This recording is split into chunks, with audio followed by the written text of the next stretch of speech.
GO 76 పేరు మీద వేల మందికి కేసీఆర్ గారు సింగరేణి ఖాళీ భూముల్లో పట్టాలిచ్చి ఏళ్ల కొద్ది పనిచేసిన సింగరేణి కార్మికులను ఆదుకున్నట్టు దయామయుడు కేసీఆర్ గారు.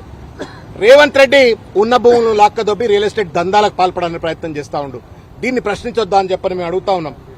ఇవాళ జైనూర్ సోలార్ ప్లాంట్ పేరు మీద, లేకపోతే కొత్త థర్మల్ ప్లాంట్ల పేరు మీద, తర్వాత ఓబీ వర్క్స్ అని చెప్పని ఓవర్ బర్డన్ ఎక్స్కవేషన్ కాంట్రాక్ట్స్ ఏమంటారు, వాటిలో కూడా విచ్చలవిడిగా అవినీతి.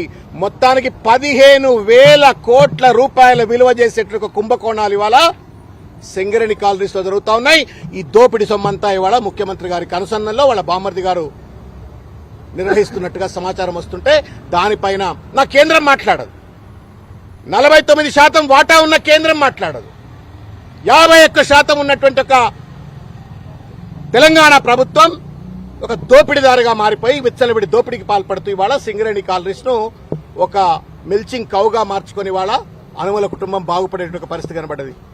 ఎవడబ్బజాగిరి సింగరేణి కాలనీస్ ప్రకృతి ఇచ్చిన వరం, దాన్ని రేవంత్ రెడ్డి వాళ్ళ సొమ్ము చేసుకుంటుంటే ఒక బాధ్యత కలిగిన ఒక జిల్లా అధ్యక్షుడిగా, మాజీ శాసనసభ్యుడిగా, పార్లమెంట్ సభ్యుడిగా, ఆ ప్రాంత బిడ్డగా ప్రశ్నిస్తే పరుషమైన పదం ఒకటి ఏదో దొర్లితే దాన్ని పట్టుకొచ్చి వాళ్ళ అతను అడ్డదిడ్డంగా జైల్లో పెట్టి ఇబ్బంది పెట్టేట్టుగా పరిస్థితి చేస్తా ఉన్నారు.